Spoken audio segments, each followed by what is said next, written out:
There are four features of new Keynesian economics. First two features, sticky nominal wages and sticky nominal prices. These are explained in the first part of video.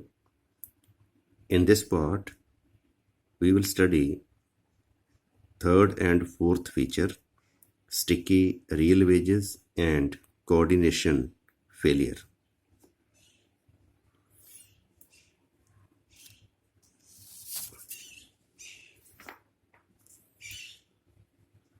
The third point is sticky real wages. मतलब जो real wages हैं, real wages भी change नहीं होते, same ही रहते हैं according to new Keynesian economists. क्यों सेम रहते हैं?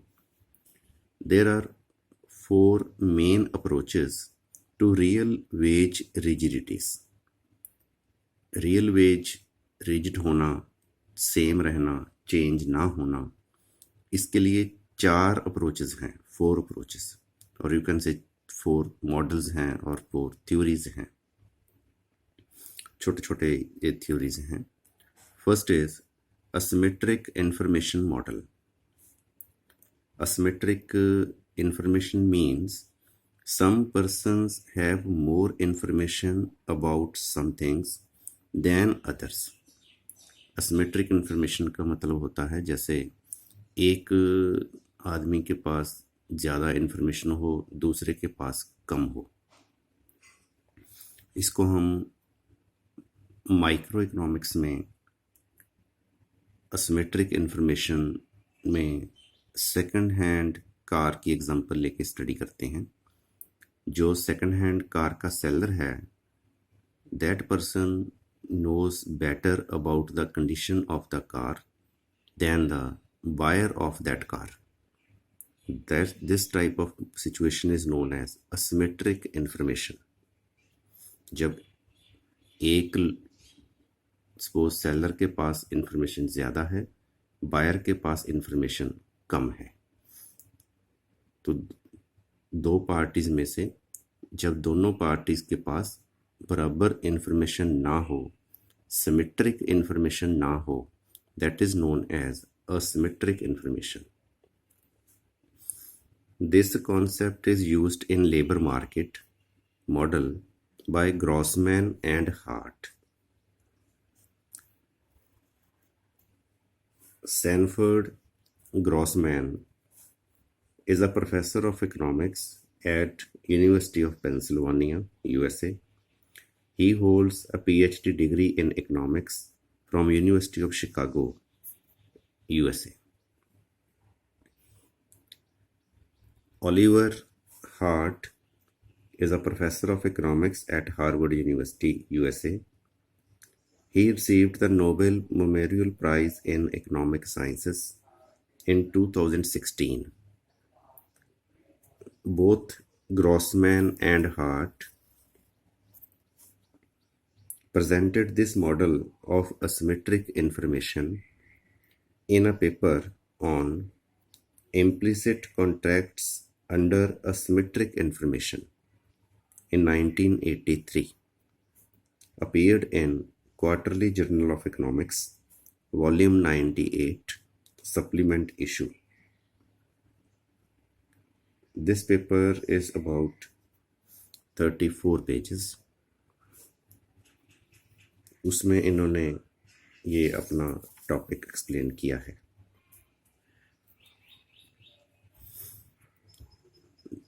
They assumed that managers know more about the interests of the firm than do the workers. तो यहाँ पर जो दो पार्टीज हैं, एक तो हैं मैनेजर्स जिनके पास ज़्यादा इंफॉर्मेशन है, दूसरा है वर्कर. तो मैनेजर जो है उसको फर्म के कंडीशन के बारे में ज़्यादा पता है comparative to worker. Thus, it is possible and profitable for managers to deceive the workers about the real position of the firm. Deceive होता है to try to make somebody believe something that is not true, मतलब कुछ जो ठीक तो नहीं है but दूसरे को जचा देना। फर्म की जो कंडीशन है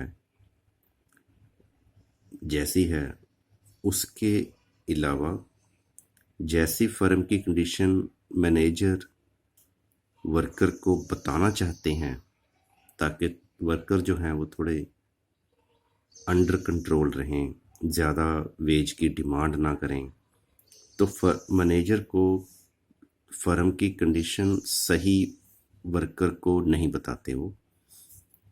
इसलिए जो मैनेजर्स हैं उनके लिए ये प्रॉफिटेबल है, पॉसिबल भी है। क्योंकि पॉसिबल इसलिए है क्योंकि उनके पास इंफॉर्मेशन ज़्यादा है मैनेजर्स के पास। प्रॉफिटेबल इसलिए है क्योंकि वो फर्म के फेवर में बात कर सकते हैं क्योंकि वर्कर्स को एग्जैक्ट कंडीशन का नहीं पता। Thus they entered the contracts, the managers जो हैं वो लेबर के साथ ऐसे कॉन्ट्रैक्ट बना लेते हैं whereby the firm pays them rigid real wages। जो फर्म है वो वर्कर्स को एक फिक्स्ड वेज प्रोवाइड करती रहती है, उनके वेज चेंज नहीं करती, बढ़ाती नहीं। क्योंकि जो मैनेजर्स हैं वो लेबर को फर्म की ज़्यादा डिटेल में कंडीशन बताते नहीं।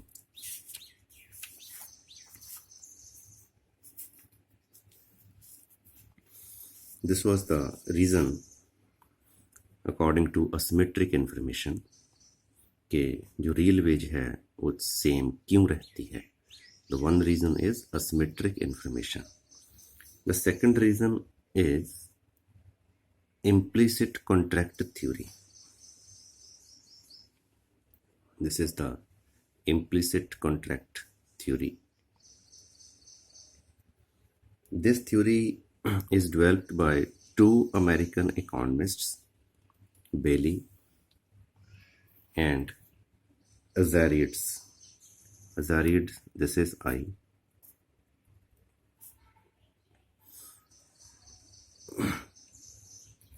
Martin Bailey is an economist at the Brookings Institution, Washington, D.C., USA. He was a cabinet member during Bill Clinton administration. He was one of the 3 members of the Council of Economic Advisors from 1994 to 1996 and chairman of this council from 1999 to 2001.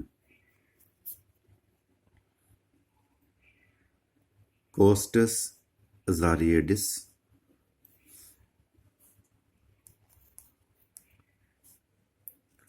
is a professor of economics at University of California, Los Angeles, USA. He was the doctoral student of Edward Prescott and Robert Lucas at the Carnegie Mellon University, USA. तो ये 2 economist हैं, बेली and अजारियडिस। इन्होंने implicit contract theory दी है। Usually the contracts between firms and workers are explicit agreements. इसका क्या मतलब है? इट मीन्स जैसे सपोज फर्म है एंड वर्कर है, उन दोनों के बीच में एक एग्रीमेंट हुआ, जैसे 8 घंटे काम करना, सपोज बीच में 1 घंटा लंच ब्रेक, और वेज रेट सपोज इतनी,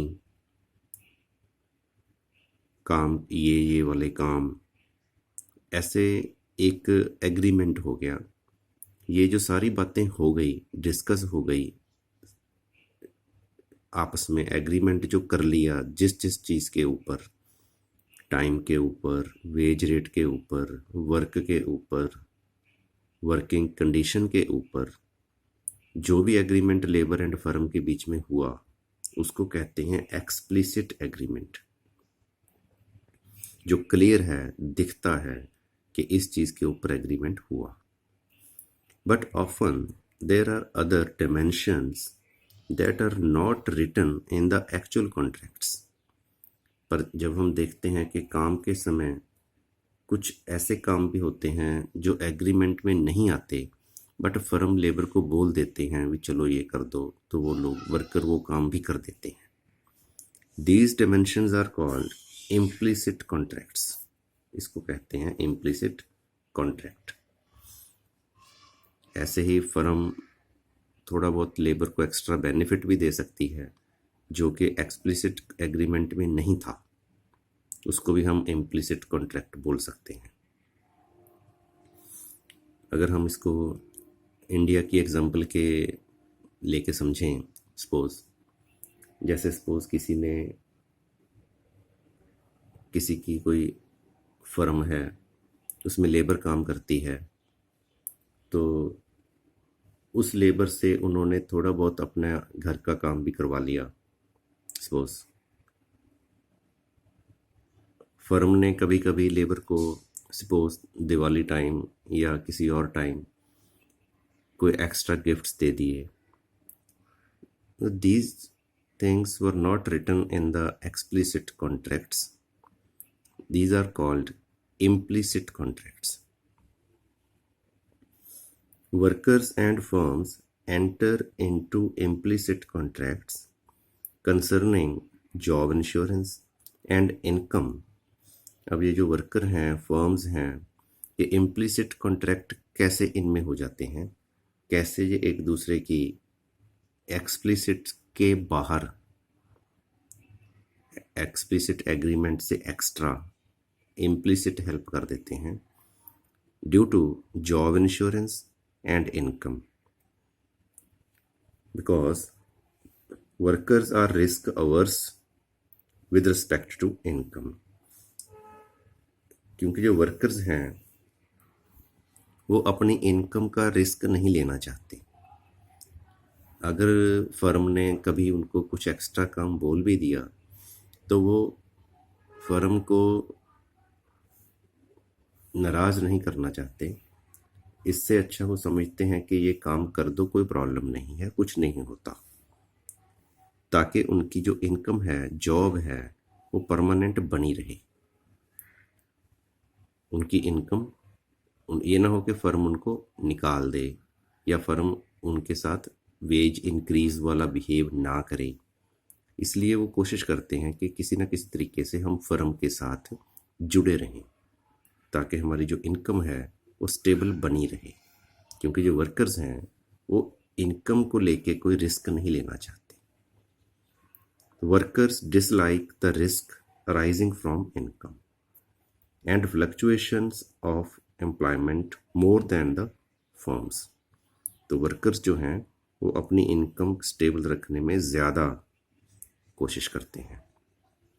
according to here is 2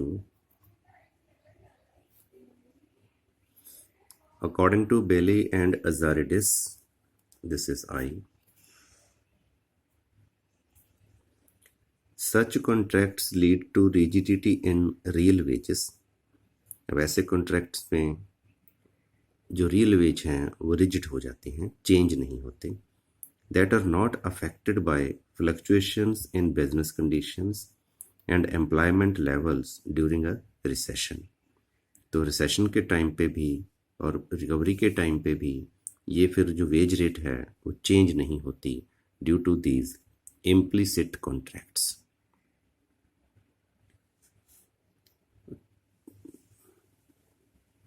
first approach was a symmetric information model. Second is implicit contract theory. The third theory or third reason for the stickiness of real wages is insider outsider theory.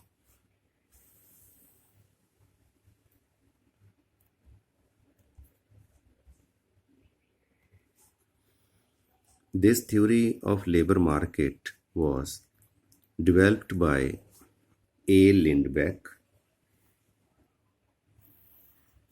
This is E. Lindbeck. Esser Lindbeck is a professor of economics at Stockholm University, Sweden. And Snower.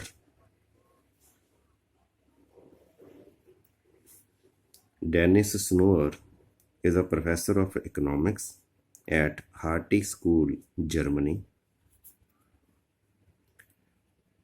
लिंडबिक and Snower इन्होंने एक book लिखी है, the insider and outsider theory of employment and unemployment in 1988। उसमें इन्होंने ये theory दी है और बताया है कि कैसे जो रियल वेज है वो फिक्स रहते हैं। Now, who are the insiders? Insiders are those workers who already have jobs.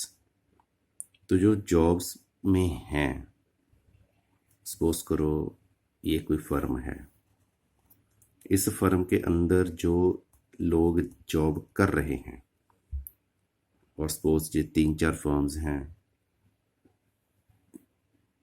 तो जो लोग जॉब कर रहे हैं उसको बोल रहे हैं Insiders.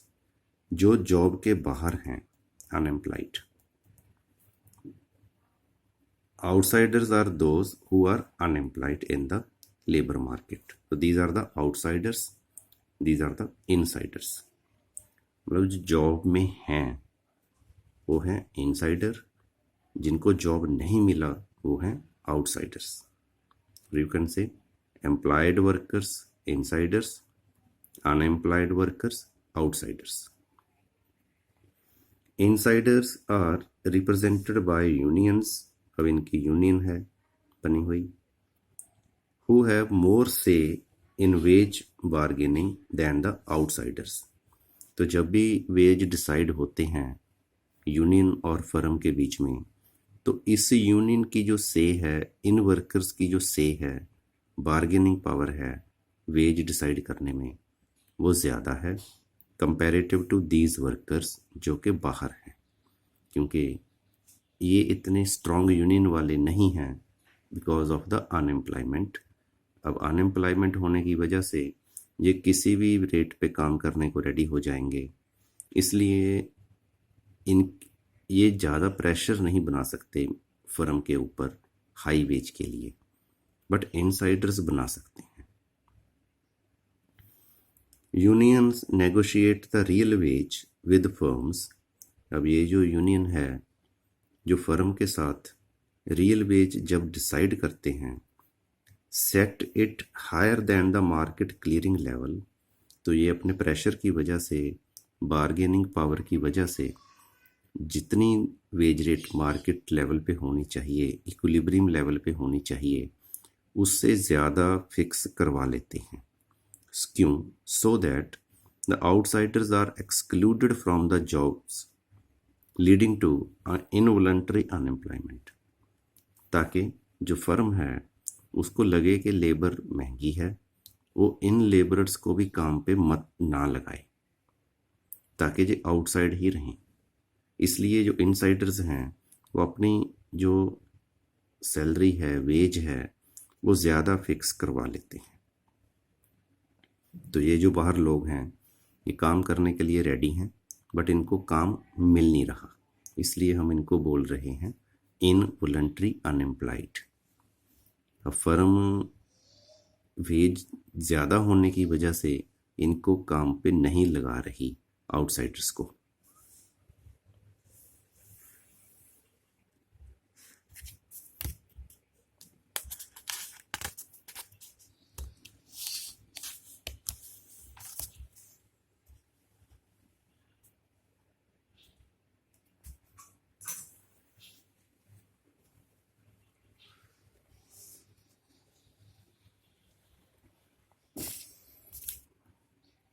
Unions use their bargaining power to negotiate wages through turnover costs।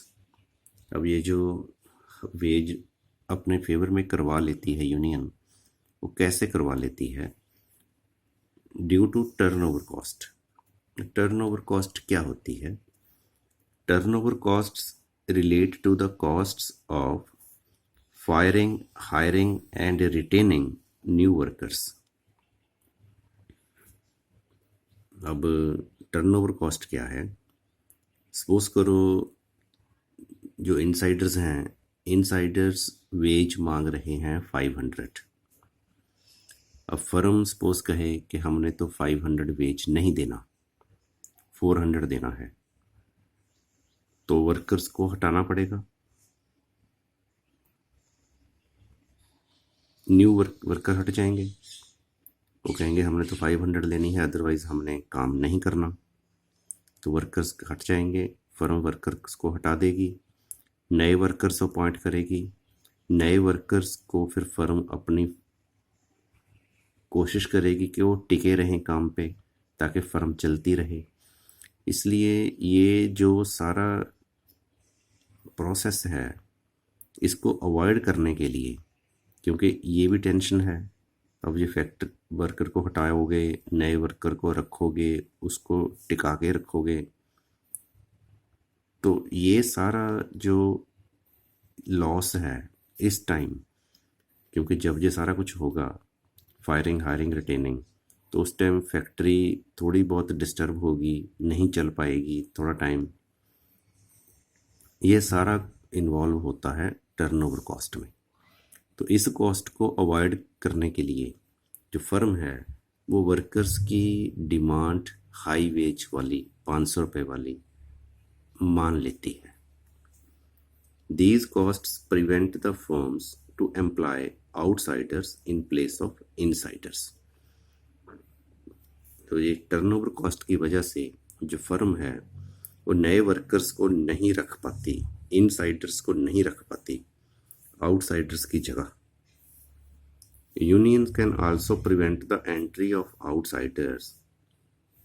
अब जो यूनियन है, जो बाहर वाले वर्कर्स ना आए, उनको एक और तरीके से रोक सकती है, by threatening strikes and work to rule. तो जो इनसाइडर्स हैं, यूनियंस हैं, वो स्ट्राइक कर सकते हैं, वो फर्म को बोल सकते हैं कि हम तो जो रूल है उसके हिसाब से ही काम करेंगे, थोड़ा सा भी काम ज़्यादा नहीं करेंगे। तो उस हिसाब से जो यूनियंस हैं वो फर्म के ऊपर प्रेशर बना सकती हैं कि आउटसाइडर्स को ना अपॉइंट किया जाए। However, unions can raise the real wage only up to a certain level। अब अगर यूनियन का इतना प्रेशर है कि वो जितनी मर्जी वेज फिक्स करवा सकते हैं, तो इसका मतलब ये भी नहीं कि वो बहुत ही ज़्यादा एक्सेस में वेज रेट डिमांड करें। Because if the real wage is higher than the capacity of the firms to pay. अब अगर यूनियन ने प्रेशर डाल के बहुत ही ज़्यादा वेज रेट मांग ली, then even less insiders will be employed. तो फिर फर्म को जो इनसाइडर्स हैं वो भी हटाने पड़ सकते हैं कुछ, क्योंकि अगर फर्म की कैपेसिटी ही ना हो उतनी वेज देने की, फिर फर्म को काम करना मुश्किल हो जाएगा। Firm will produce less amount of production, इसलिए उसको कम लेबर की ज़रूरत पड़ेगी। इसलिए फिर फर्म इनसाइडर्स को भी थोड़े बहुत हटा सकती है, इसलिए वेज बहुत ज़्यादा भी नहीं मांगती यूनियन। इसलिए जो वेज है वो स्टिकी रहती है, एक जगह टिकी रहती है। This theory also explains the persistence of involuntary unemployment if the real wage is set very high above the market clearing level। तो इस थ्योरी के अकॉर्डिंग रियल वेज तो स्टिकी है, उस वजह से इनवॉलंटरी अनएम्प्लॉयमेंट जो है, जो बाहर के जो लोग हैं जो अनएम्प्लॉयड हैं, ये भी लॉन्ग टाइम तक फिर अनएम्प्लॉयड रहते हैं। This is called hysteresis. Hysteresis ये एक इफेक्ट है। विद परसिस्टेंट इनवॉलंटरी अनएम्प्लॉयमेंट, जब इनवॉलंटरी जो अनएम्प्लॉयड है, बाहर वाले जो लोग हैं आउटसाइडर्स, जब वो कंटिन्यूसली अनएम्प्लॉयड रहते हैं, it becomes difficult for the long term unemployed workers to work. तो उन अनएम्प्लॉयड लोगों को ज़्यादा लॉन्ग टाइम अनएम्प्लॉयड रहने की वजह से काम करना मुश्किल हो जाता है, बाद में भी काम करना मुश्किल हो जाता है, बिकॉज देयर स्किल्स हैव डिटेरियोरेटेड, क्योंकि ना काम करने की वजह से उनको काम करने की हैबिट या उनको काम करना भूल जाता है। Under the circumstances, a long period of high involuntary unemployment will tend to become locked in। तो क्या होगा ऐसी सिचुएशन में, बहुत ज़्यादा लॉन्ग टाइम तक इनवॉलंटरी अनएम्प्लॉयमेंट बनी रहेगी। अब जहाँ पे जैसे क्लासिकल्स ने कहा था कि लॉन्ग टर्म में इनवॉलंटरी अनएम्प्लॉयमेंट नहीं होगी, then these authors in New Keynesian economics explain that even in the long run, involuntary unemployment may be there. This is the hysteresis effect. इसको कहते हैं hysteresis effect. When outsiders cannot enter the labor market, अब outsiders जो हैं वो labour market में नहीं आ सकते। लेबर मार्केट में ना आना मीन्स जॉब में नहीं आ सकते। The hysteresis effect leads to wage stickiness. इसलिए जो हिस्टेरिसिस इफेक्ट है, इस वजह से जो वेज है वो स्टिकी रहती है।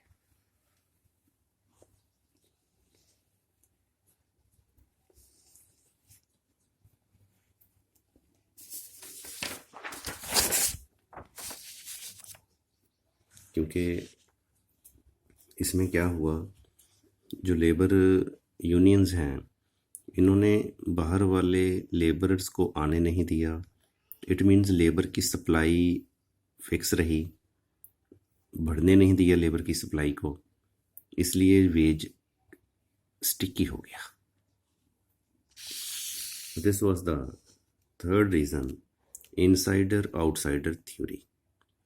The fourth reason is efficiency wage theory for the stickiness of real wage. This is fourth point, efficiency wage theory.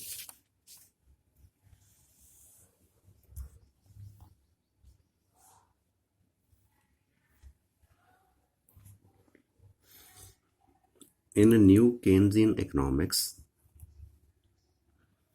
payment of efficiency wages leads to real wage rigidity and the failure of market clear mechanism। अब ये जो efficiency wage है, इसकी वजह से मतलब जो wage rate है वो डिमांड एंड सप्लाई के बेस पे डिसाइड नहीं हो रही, लेबर की डिमांड एंड सप्लाई के बेस पे डिसाइड नहीं हो रही। उसको हम कहते हैं मार्केट क्लियरिंग वेज रेट, जो लेबर की डिमांड एंड सप्लाई के बेस पे हो। ये उससे ऊपर है, जिसको हम बोल रहे हैं efficiency wage theory. High wages increase efficiency.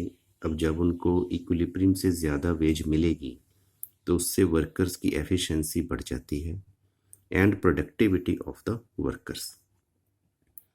Despite an excess supply of labour, labour की सप्लाई ज़्यादा होने के बाद भी firms do not cut wages, firm wage कम नहीं करती, even though such a move would increase their profits. अब लेबर की सप्लाई ज़्यादा है, फर्म अगर वेज कट कर दे तो उनके प्रॉफिट बढ़ सकते हैं फर्म के, पर फर्म वेज कट नहीं करती, एफिशिएंसी वेज बना के रखती है। Firms also do not cut wages because it would lower productivity and raise costs.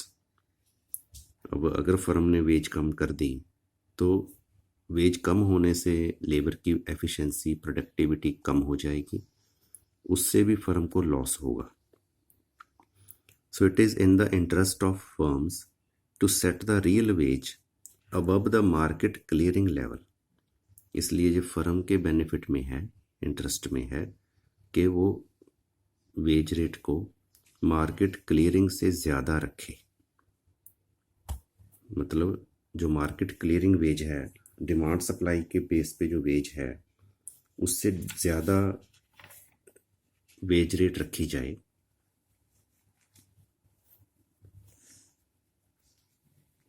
मतलब इतनी वेज रेट रखी जाए ताकि जो वर्कर है वो एफिशिएंटली बहुत बढ़िया काम करे. तो एफिशिएंटली बढ़िया काम करने के लिए वर्कर को जितना इंसेंटिव और जितनी हाई वेज देना चाहिए उतनी वेज फर्म पे करती है. तो उस वेज को हम कहते हैं एफिशिएंसी वेज, क्योंकि ये जो हाई वेज है वो वर्कर को एफिशिएंटली हाई प्रोडक्टिविटी के साथ काम करने के लिए मोटिवेट करती है, ये wage rate. There are 4 efficiency wage theories. इसकी फिर आगे 4 थ्योरीज हैं एफिशिएंसी वेज की. First is the turnover cost theory. Turnover cost जैसे हमने पहले भी एक्सप्लेन किया है, cost of firing, hiring, retaining of workers.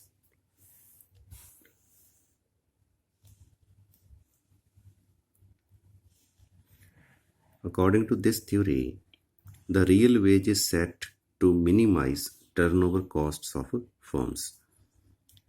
Turnover costs include the costs of firing and hiring workers and training of new workers.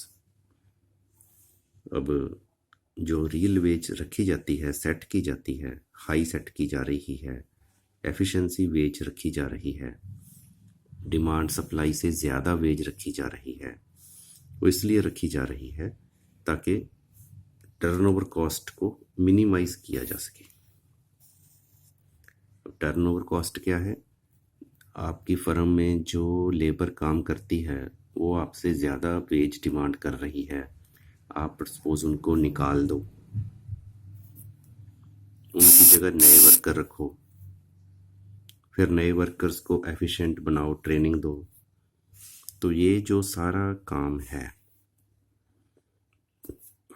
Firing, hiring and training, इसको minimise करने के लिए, इस कॉस्ट को मिनिमाइज करने के लिए बेनिफिशियल क्या है कि आप जो आपके पास प्रेजेंट वर्कर्स हैं, क्योंकि अब वो काम कर रहे हैं, आपकी फर्म का उनको पता है, ट्रेनिंग है उनके पास काम करने की, इसलिए उनको आप रिटेन करके रखो, उनको आप हाई वेज देके, एफिशिएंसी वेज देके अपनी फर्म में उनको रिटेन करो, उनको रखो, उनको जाने मत दो. By paying high real wages above the market clearing wage, तो उन वर्कर्स को जो आपकी फर्म में काम कर रहे हैं, मार्केट क्लियरिंग वेज से ज़्यादा वेज देकर जो फर्म्स हैं can prevent experienced and efficient workers from leaving the firm to join other firms. तो जो फर्म है वो जो उनके पास एक्सपीरियंस्ड वर्कर्स हैं, एफिशिएंट वर्कर्स हैं, उनको वो अपने पास रख सकते हैं और उनको रोक सकते हैं आपकी फर्म छोड़ के दूसरी फर्म में जाने के लिए. It can also reduce recruiting costs. तो न्यू वर्कर्स को रिक्रूट करने की कॉस्ट भी कम हो जाएगी. To replace such workers and cost of training of new workers. तो न्यू वर्कर्स की जो ट्रेनिंग की कॉस्ट आएगी आपके ऊपर वो भी कम हो जाएगी. इसलिए एफिशिएंसी वेज देना ठीक है. सेकंड रीज़न एफिशिएंसी वेज का है selection theory. Firms do not know the quality of workers at the time of selection. अब जब फर्म सेलेक्ट करती है किसी वर्कर को, उस टाइम फर्म को नहीं पता कि ये वर्कर एफिशिएंट है या नहीं. Firms have imperfect information or asymmetric information, you can say, about potential workers at the time of hiring them. अब हायरिंग के टाइम उनको नहीं पता होता कि वर्कर एफिशिएंट है या नहीं. Selection procedures being costly. अब सिलेक्शन प्रोसीजर भी कॉस्टली हैं. जैसे पहले एडवर्टाइजमेंट देना, फिर एक्सपर्ट्स को बुलाना, फिर इंटरव्यू कंडक्ट करना, ये सारा कॉस्टली अफेयर है. Firms always try to select higher quality workers. तो हर एक फर्म की ये कॉस्ट है कि वो हर एक फर्म की जो इच्छा होती है, कोशिश है कि वो हायर क्वालिटी वर्कर को सिलेक्ट करे. Good quality workers have a higher reservation for minimum wage then the low quality workers. अब जो गुड क्वालिटी वर्कर होंगे वो वेज ज़्यादा मांगेंगे. If a firm pays below the reservation wage, तो अगर फर्म जितनी वेज वो ज़्यादा मांग रहे हैं उतने वेज ना दे, it will not attract good quality workers. तो गुड क्वालिटी वर्कर्स फर्म के पास नहीं आएंगे. By paying a higher wage then the reservation wage, the firm will attract better quality workers. इसलिए फर्म जो है वो थोड़ी हाई वेज दे के, एफिशिएंसी वेज दे के सिलेक्शन के टाइम ही गुड क्वालिटी वर्कर्स को, बेटर क्वालिटी वर्कर्स को अपॉइंट कर सकती है. By paying a higher wage, the firm avoids, this a is not there, the firm avoids adverse selection. तो फिर फर्म के पास एडवर्स सिलेक्शन वाली प्रॉब्लम नहीं होगी. Thus, it is advantageous for the firms to pay efficiency wage above the market clearing wage. इसलिए जो efficiency wage है वो देना ज़्यादा अच्छा है. This is the selection theory in favor of efficiency wage.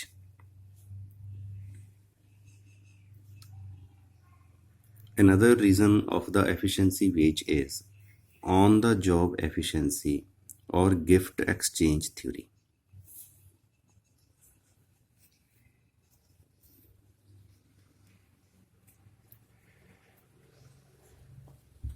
This theory argues that a real wage above the market clearing wage improves on the job efficiency of workers.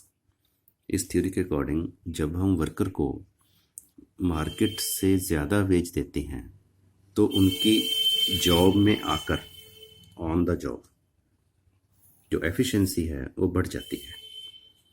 A higher wage improves the physical wellbeing of the workers. Wage ज़्यादा होने से worker की health अच्छी रहती है, उसका खाना पीना अच्छा रहता है, तो उसका फिज़िकल वेलबींग ज़्यादा होता है. Their consumption level increases. They can afford better nutrition food and become more healthy. This improves their efficiency and improves productivity. इसलिए जो वर्कर की एफिशिएंसी है, प्रोडक्टिविटी है, वो बढ़ जाती है. इसलिए जो एफिशिएंसी वेज है higher than the market clearing वो देनी चाहिए. Moreover, a higher wage acts as an incentive to workers to invest in skill formation. तो अब जो हायर वेज होगी तो जो वर्कर है वो अपने आप को इम्प्रूव भी करते रहेंगे so as to move in upper ranks in the firm. तो फर्म में वो ज़्यादा बढ़िया से बढ़िया काम पे और आगे आगे प्रमोट होते रहेंगे.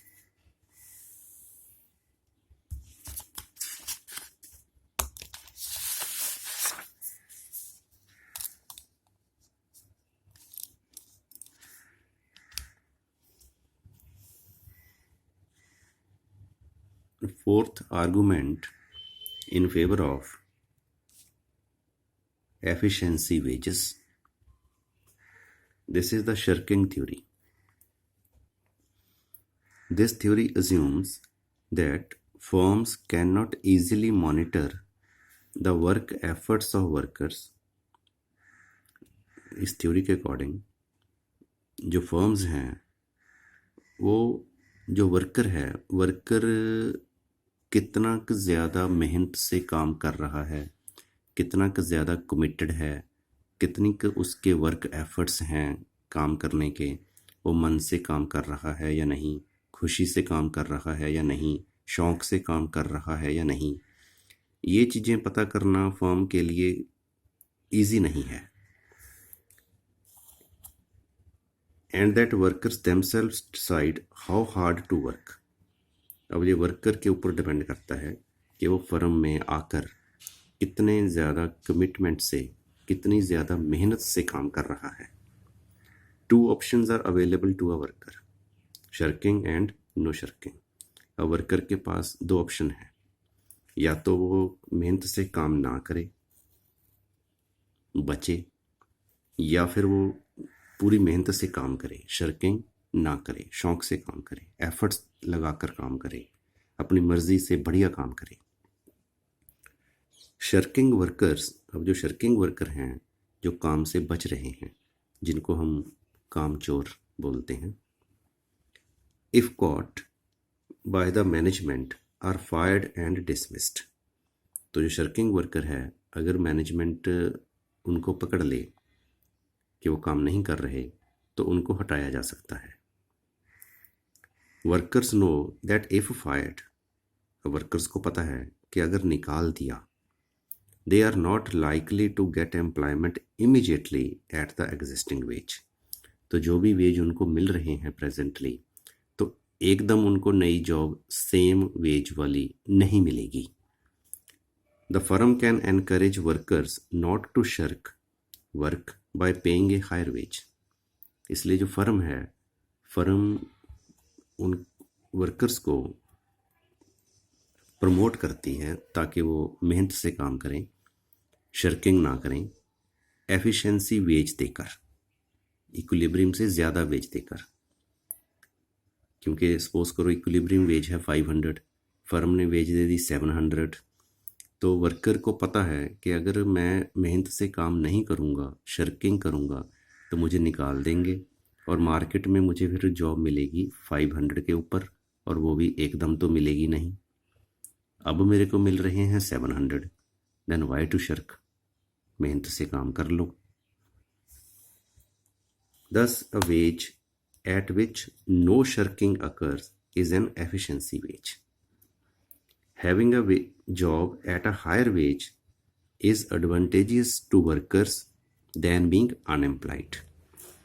तो अनएम्प्लॉयड होने से तो अच्छा है कि हाई वेज पे आपको काम मिला हुआ है, उस काम को खुश होके मेहनत से, एफिशिएंसी से करो। So a higher wage is an inducement to workers not to shirk. इसलिए जो हायर वेज है वो वर्कर के लिए एक इंसेंटिव है कि वो शर्किंग ना करे। इसलिए जो एफिशिएंसी वेज है वो ज़रूरी है, इसलिए जो एफिशिएंसी वेज है वो स्टिकी रहती है। इस थ्योरी की कुछ अजम्पशंस हैं। वर्कर्स आइदर हैव जॉब्स और अनएम्प्लॉयड। सपोज 2 तरह की ऑप्शन होंगी, या तो उनके पास जॉब होगी या वो अनएम्प्लॉयड होंगे। These workers who shirk, those workers who shirk work are fired. दूसरी assumption है कि जो भी वर्कर शर्क करेंगे, काम नहीं करेंगे, उनको निकाल दिया जाएगा। The fired workers do not find employment immediately and remain unemployed for some time.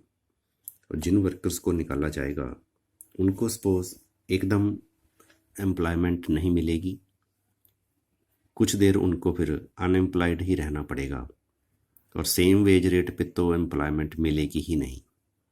इसलिए उनको डर होगा कि हमें निकाला ना जाए, इसलिए फिर वो शर्किंग अवॉइड करेंगे। Those workers who receive the efficiency wage do not shirk. जिनको एफिशिएंसी वेज मिलेगा, मार्केट क्लियर से ज़्यादा वेज मिलेगा, वो वर्कर शर्किंग नहीं करेंगे। There is always unemployment in the labor market at the efficiency wage. हमेशा अनएम्प्लॉयमेंट होगी।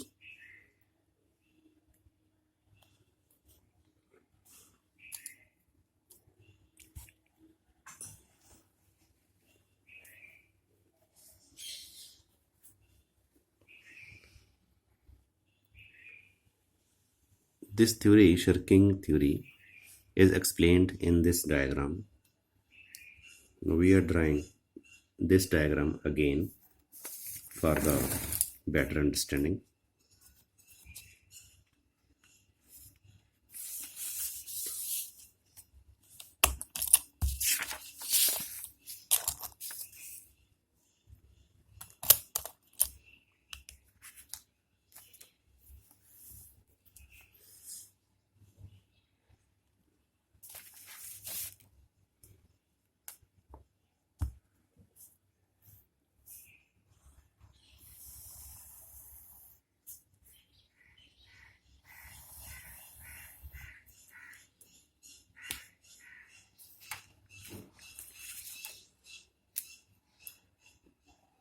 This is suppose labor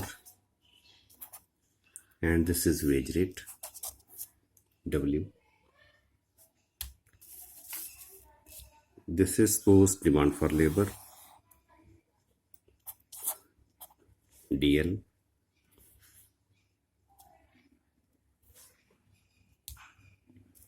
And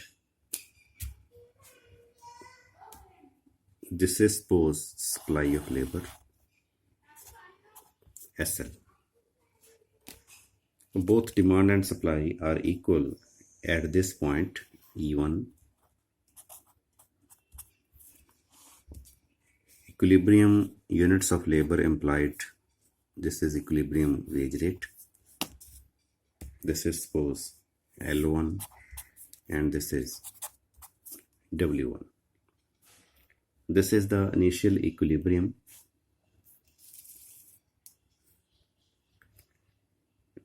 The management finds that some workers shirk work.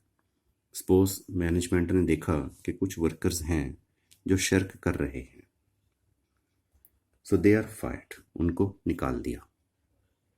Since firm has incurred the cost of recruitment and training of new workers, अब जिन workers को निकाल दिया, suppose करो firm के पास 100 workers हैं, 10 workers को निकाल दिया, अब 10 वर्कर नए रखने हैं. अब 10 वर्कर्स को जो निकाला है 90 बच गए. अब बाकी जो और भी शर्कर हैं सपोज 90 में से उनको भी निकाल दो.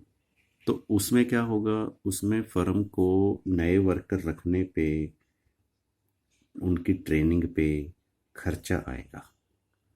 इसलिए ये नहीं कि फर्म सभी को निकाल देगी. तो दूसरा फर्म के पास क्या अल्टरनेट है, firm pays higher wage to remaining 90 workers which is no shirking now. अब तो शर्क नहीं कर रहे. And this wage rate will be called efficiency wage rate. तो सपोज करो फर्म ने हायर वेज दे दी, W2 वेज दे दी. तो इस W2 वेज के ऊपर जो लेबर की सप्लाई है वो कम हो जाएगी, यहाँ पे होगी, क्योंकि अब जो लेबरर्स काम पे लगे हुए हैं पहले जैसे 100 थे, अब ये 90 हैं. ये थे पहले 100 सपोज,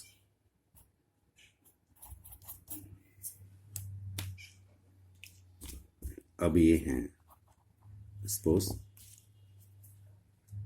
L0 90.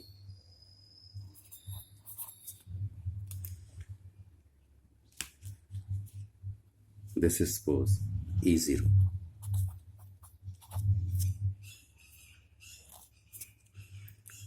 फर्म ने क्या किया, वेज रेट ज़्यादा कर दी.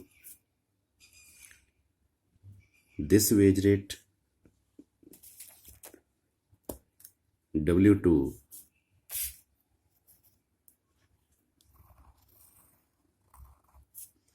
is known as efficiency wage. अब जो लोग फर्म ने हटा दिए L0 L1,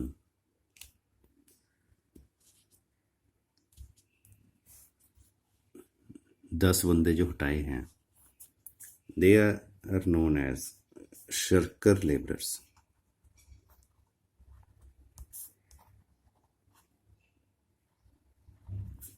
ये शर्कर थे, इनको हटा दिया। अब बाकियों को भी हटाने से अच्छा उनकी शर्किंग ख़त्म करो। शर्किंग ख़त्म करने के लिए उनको इंसेंटिव दो, ताकि इंसेंटिव मीन्स हाई वेज दो। अब जब बाकी वर्कर्स को हाई वेज मिलेगी तो वो शर्किंग नहीं करेंगे, क्योंकि उनको पता है कि अगर हम शर्किंग करेंगे तो हमें निकाल दिया जाएगा और जितनी वेज हमें अब मिल रही है इतनी वेज हमें बाहर मार्केट में नहीं मिलेगी। इसलिए जो रिमेनिंग वर्कर्स हैं वो शर्क नहीं करेंगे। At this wage rate W2, there is always the threat of being fired and becoming unemployed. This induces workers not to shirk. तो ये वाले जो वर्कर हैं वो शर्किंग नहीं करेंगे। Thus in the diagram, W2 is the efficiency wage which is above the market clearing wage. W1, this is market clearing wage, अब इससे high wage है।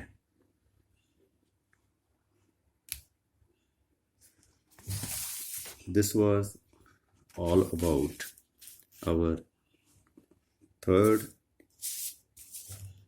feature of new Keynesian economics, that is sticky real wages. Now we will study coordination failure.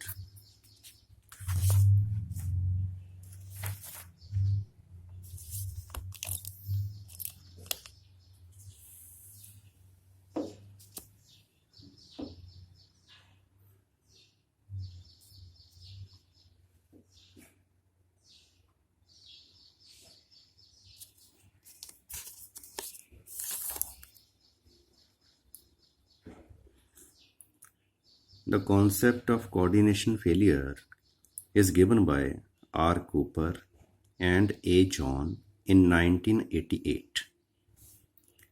This is Russell Cooper,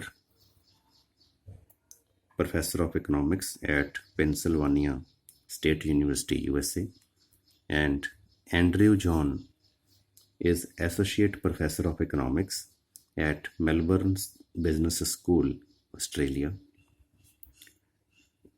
इन्होंने एक coordination failure का concept दिया है। New Keynesian theories of wage and price stickiness have inconsistencies. अब ये जो हम ऊपर स्टडी करके आए हैं 3 features, wage stickiness, price stickiness, ये इनकंसिस्टेंट है because they neglect constraints and spill overs. अब उन्होंने बाकी उसके जो फैक्ट पढ़ेंगे, कंस्ट्रेंट्स का मतलब होता है कि उसको स्टिकी रखने के लिए, वेज प्राइस को स्टिकी रखने के लिए क्या क्या प्रॉब्लम्स आ सकती हैं, क्या क्या लिमिटेशंस हैं, और वेज प्राइस को स्टिकी रखने के क्या क्या अदर इफेक्ट्स हैं, ये इन्होंने निगलेक्ट कर दिए ऊपर जो हम 3 फीचर्स पढ़ के आए हैं। And at one time focus on single markets in a partial equilibrium framework. और ये जो वेज प्राइस स्टिकीनेस थ्योरीज हैं 3 जो हमने ऊपर फीचर्स पढ़ी, money wage stickiness, real wage stickiness, money price stickiness, ये सिंगल मार्केट को डील करते हैं एंड ये पार्शियल इक्विलिब्रियम टाइप है। Cooper and John show that spillovers and strategic complementarities lead to coordination failure. Now, due to constraints and spillovers, due to complementarities, जो coordination है वो नहीं बन पाती, फेल हो जाती है। The term strategic complementarities, अब ये जो strategic complementarities हैं इसका क्या मीनिंग है? A situation in which the optimal decision of one firm is positively dependent on the decision of the other firm. अब एक फर्म का जो ऑप्टिमल डिसीजन है वो दूसरी फर्म के डिसीजन के ऊपर डिपेंड करता है। अब दोनों फर्म में कोऑर्डिनेशन ना होने की वजह से ऑप्टिमल डिसीजन नहीं हो पाता। इसको हम कहते हैं कॉम्प्लीमेंटरिटीज। कोऑर्डिनेशन फेलियर अराइजेस, अब कैसे अराइज होता है ये, when firms and unions try to fix prices and wages. Firm ने प्राइस फिक्स करनी है, यूनियन ने वेज फिक्स करने हैं। To anticipate the action of other price and wage setters. जब फर्म प्राइस फिक्स करती है अपने प्रोडक्ट की, तो उसको ध्यान रखना पड़ता है कि बाकी फर्म्स प्राइस क्या सेट कर रही हैं। ऐसे ही जब यूनियंस वेज फिक्स करते हैं तो उनको ध्यान रखना पड़ता है कि बाकी यूनियंस वेज कितनी फिक्स करवा रहे हैं। इट मीन्स एक पार्टी का जो डिसीज़न है फर्म का, वो दूसरी फर्म के ऊपर डिपेंड है। एक यूनियन का जो डिसीज़न है वो दूसरी यूनियन के ऊपर डिपेंड है। इट मीन्स दोनों में कोऑर्डिनेशन होना चाहिए, दो यूनियंस में या फिर दो फर्म्स में, और ये कोऑर्डिनेशन नहीं बनता according to Cooper and John. If there is a change in nominal demand,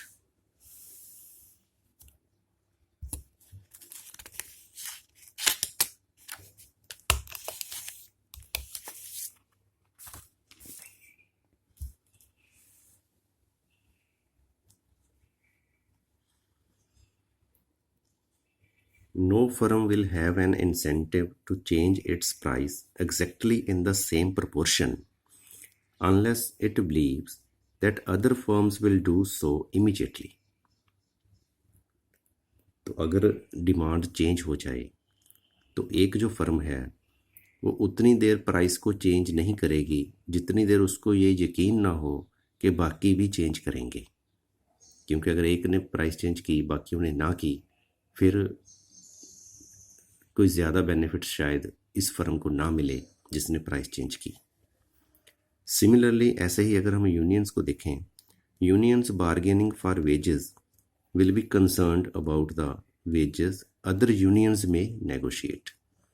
ऐसे ही जो यूनियंस हैं जो बार्गेनिंग कर रहे हैं वेज के लिए, भी मांग रहे हैं वेज कितनी हाई, तो बाकी भी ये मांग रहे हैं या नहीं, उस पर डिपेंड करता है। But such settings of prices and wages are not possible.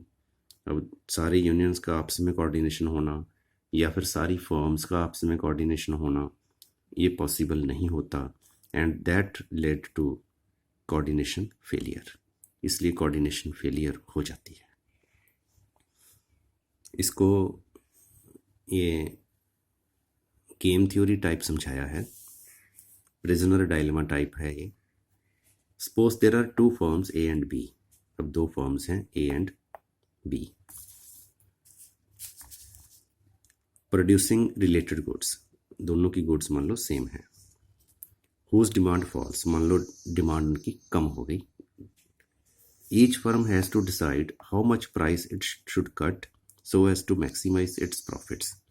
अब फर्म के प्रोडक्ट की डिमांड कम हो गई, अब वो अपने प्रॉफिट को रिटेन करने के लिए प्राइस कम करेंगे, पर वो कितनी प्राइस कम करें वो एक दूसरे को देख रहे हैं, कोऑर्डिनेशन नहीं है।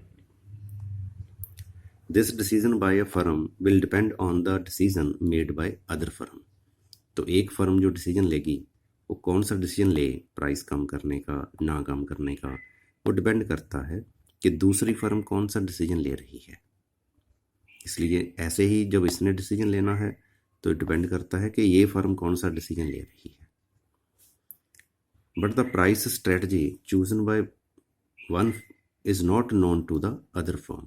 अब इतनी सारी फर्म्स हैं तो एक फर्म ने क्या डिसीजन लिया, दूसरी फर्म को कौन सा डिसीजन लेगी नहीं पता होता। This is a duopoly game. For example, अब ये दिया हुआ है, if both firms do not cut their prices, not cut, each can earn profit of 20,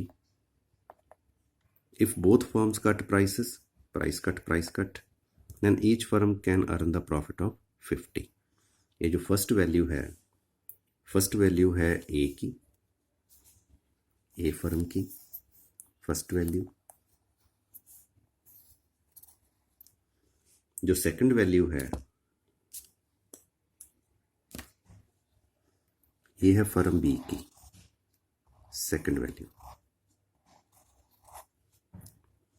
अगर हम इसको स्टडी करें on the basis of this matrix,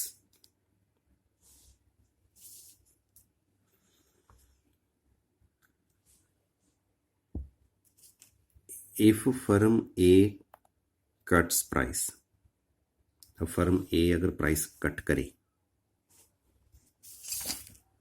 इसको हम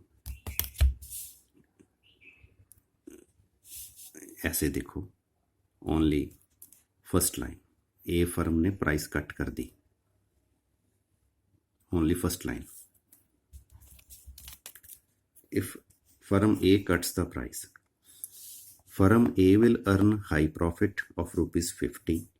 if be also cuts the price, अब ए ने प्राइस कट करी, बी भी प्राइस कट करे, तो ए को गेन होगा 50। However, if B firm does not cut the price, then firm A will earn low profit of ₹10 lakh।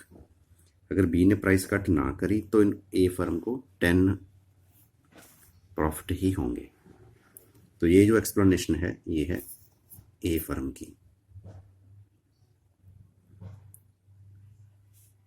Firm ने price cut करी A ने, तो अगर B ने भी प्राइस कट कर दी तो A को 50 गेन, अगर बी ने प्राइस कट ना करी तो ए को 10 gain. If firm A adopts a strategy of no price cut, अब हम इसको देखें, इसको कि अगर प्राइस कट ना किया ए फर्म ने, then firm A will earn 20 profit. Price cut करेगी तो 20 है, प्राइस कट ना करेगी बी तो भी 20 है, तो दोनों केस में 20 है, irrespective of decision of B. चाहे बी फर्म प्राइस कट करे, चाहे फर्म बी प्राइस कट ना करे, तो ए फर्म जो है उसको प्राइस ना कट करे अगर, तो 20 गेन ही होगा, बी का डिसीजन जो मर्जी हो। तो ये जो एक्सप्लेनेशन है ये भी ए की है। ऑन द अदर हैंड अगर हम बी को देखें, if firm B cuts price, अब हम इसको ऐसे देखेंगे, ऐसे कि बी ने प्राइस कट की,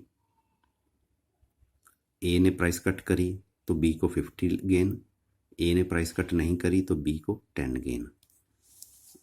अगर बी प्राइस कट ना करे, ये देखेंगे हम, ए ने कट करी तो 20, ए ने नहीं कट करी तो भी 20। मतलब बी अगर प्राइस कट ना करे तो ए जो मर्जी करे, चाहे प्राइस कम करे चाहे ना करे, ए का गेन जो है वो सेम है 20। तो बोथ साइड दोनों फॉर्म्स के लिए एक ही सिचुएशन टाइप बन रहा है, जैसे ए के लिए है ऐसे ही बी के लिए है। If B firm cuts price, अगर बी फर्म प्राइस कट करे, firm B will earn high profit 50 this point. If A also cuts the price, firm B will earn 10 if A not cut the price. So this explanation is for firm B. ये B की explanation है। If firm B adopts strategy no price cut, अगर ये no price वाली अपनाए, then firm B will earn 20, तो 20 ही है दोनों साइड, चाहे प्राइस कट A करे चाहे ना करे। This explanation is also of firm B. Thus it is beneficial for both the firms to cut the price। अब जो बेनिफिशियल है, बेनिफिशियल तो दोनों के लिए प्राइस कट करना ही है, 50-50 है, and earn high profit 50। In this way both are able to avert the recession। दोनों के प्रॉफिट ज़्यादा होंगे, दोनों को रिसेशन नहीं आएगा, डिमांड कम होने का कोई इफेक्ट नहीं होगा। But each firm expects the other to maintain the same price. तो तो फर्म को लगता है कि दूसरी फर्म प्राइस सेम रखेगी, प्राइस कट नहीं करेगी, इसलिए वो क्या करते हैं, each will earn low profit of 20 lakh and the recession will continue. This is the coordination failure. But दोनों को क्या करते हैं, क्योंकि जैसे हमने इस लाइन में देखा कि दूसरी फर्म का जो भी डिसीजन हो, अगर आपको प्राइस ना कट करो तो सेम ही बेनिफिट है 10। जैसे ये हमने देखा था, अगर ए प्राइस कट ना करे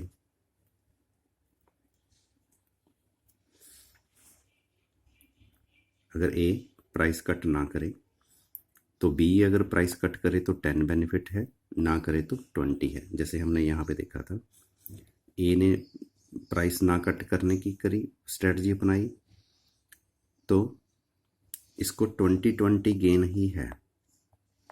ए ने ये स्ट्रेटजी अपना ली तो बी प्राइस कट करे तो भी ए को 20, ना प्राइस कट करे तो भी ए को 20। बी अगर ये अपनाता है ना कट करने वाली, ए कट करे तो भी 20, ए ना कट करे तो भी 20। इसलिए दूसरे के फर्म के डिसीजन के ऊपर जो हमारा डिसीजन डिपेंड नहीं है, हम वो डिसीजन ले लेते हैं।